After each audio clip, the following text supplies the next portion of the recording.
Good morning. September 7th. A man was starving in Capri. He turned his eyes and looked at me. Edna St. Vincent Millay. Some people are both blessed and burdened with extraordinary empathy and compassion. Because of early social training, or perhaps even a bit of genetic code, they are far more sensitive than most to other people's distress. They are quick to identify, understand, and vicariously feel the hardships and heartaches that less aware people don't even notice. Nobody knows how many hearts have been lightened, how many tears dried by these tender, caring souls. But this capacity, whether it's born or learned, or both, is a lovely rose with thorns attached. The danger, of course, is in going too far, giving too much, developing a soft head to go along with a soft heart. Self-esteem soars when we honor our values, but our expectations of self must be grounded in reality. It isn't possible to respond to every cry for help. To be effective over the long haul, compassionate works must be guided by discipline and wisdom. Even the best impulses don't have a limitless bank of energy to draw upon. If we want to have something to give tomorrow, we must learn to pace ourselves today. Managing compassion takes as much thoughtful planning as managing any other powerful resource. Managing compassion takes as much thoughtful planning as managing any other powerful resource. So there's a couple thoughts on that. First, a lot of people who have labeled themselves as empaths might have a heightened sense of empathy. However, a lot of empathy comes from being hypersensitive due to early trauma in life that one never worked through. And unless one has fully worked through all of their personal traumas, or at least acknowledged them, it is actually really difficult to determine whether or not they are actually empathetic as like an ability or a skill, or whether they're just hypersensitive because they're in survival mode at all times because there was a point in their life where they had to be highly aware of the needs and feelings of others as a means of survival for themselves.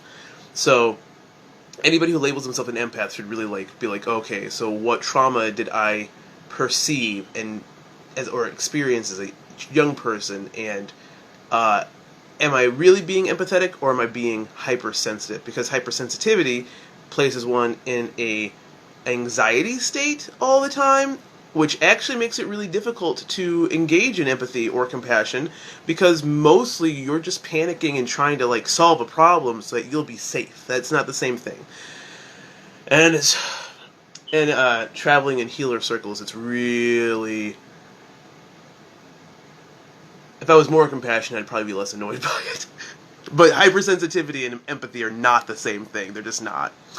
And then the other thing, which I was reminded of, there's something called the empath. So for people who are highly empathetic and have experienced, or are actual empaths and have experienced negative traumas or draining situations where they overexerted themselves and extended too much compassion for people who could not return the compassion or empathy.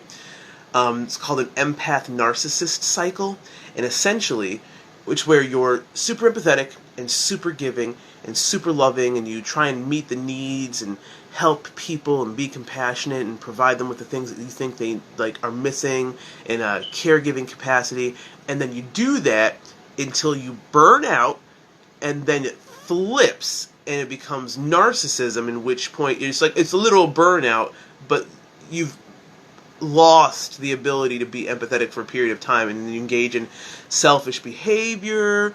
You expect to be paid back for things when you were really just doing people a favor, and favors aren't something you're supposed to be paid back for.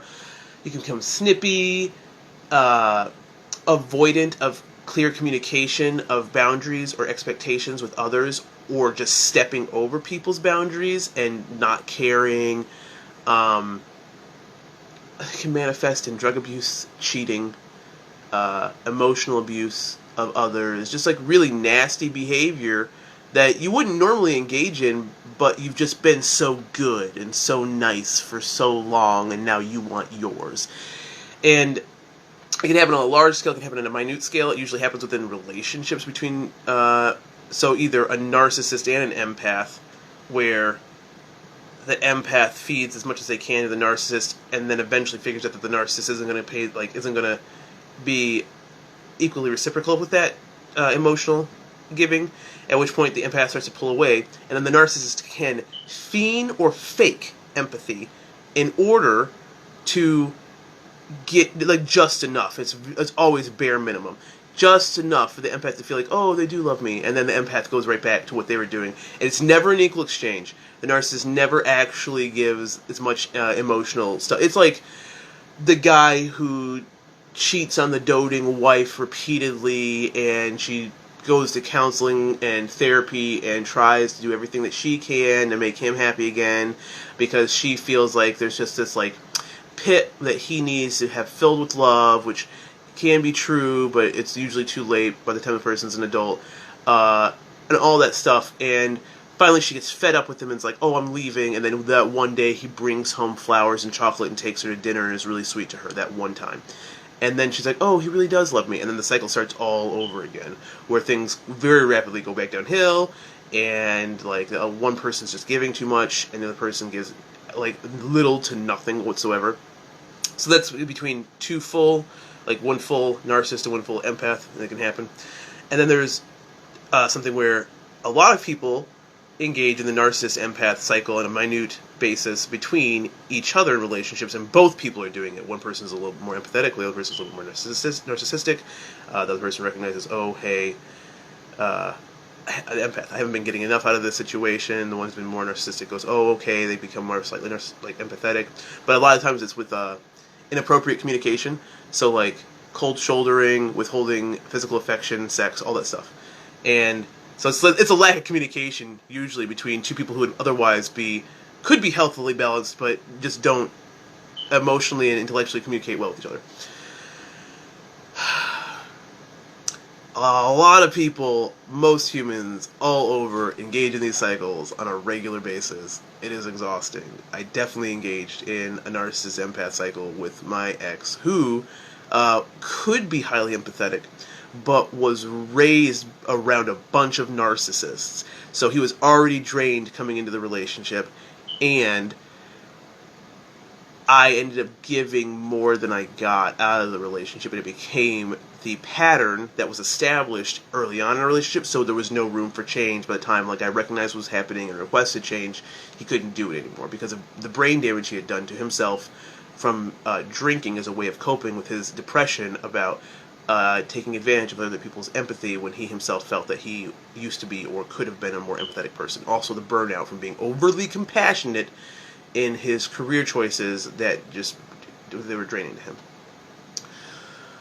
The emotional stuff, oh God, it's just so draining between human beings. And the way to mitigate that is by clear boundaries and communicating the exact level to which you're willing to help and capable of helping, and then just sticking to it. Whether people can be, and people are usually a lot of people are afraid that if I only give this person 10% of what they need because it's all that I have to give them, then they're going to think that I don't care about them or love them. People are actually fine if you just communicate in advance, oh, I can't be there for the whole thing, but I can help you in whatever way I can. It's not usually that big of a deal. So, managing compassion takes as much thoughtful planning as managing any other powerful resource, because it can run out. Can run out just like all other resources. And I do that. I let myself go to burnout, and then, oh, it's so selfish. I enjoy my own empath narcissist cycle. I don't enjoy it as much as I've become older and more aware of it, but I used to love just giving as much as I could and then just dropping everything, including people and their feelings, and ghosting for a little bit because I gave what I could. You got what you got. We're done here. Super cruel stuff, but it was a way to pass the time. And I was less aware then of what I was doing than I am now. And now I have my job where I am highly compassionate for my clients. I get paid. I get to go home. Sometimes it requires more energy that I would like to expend, and I have less compassion to give to my child or my friends and stuff in life. I don't enjoy that, So I have begun to practice, well, I mean, I've always had professional boundaries at work that I stick to very clearly, because I touch naked people with oil. You kind of you gotta have those. As far as emotional boundaries go, I've learned to differentiate between which clients will drain me and which ones won't. And it's playing favorites on a certain level, but they have no way of knowing that I'm doing that, because they aren't.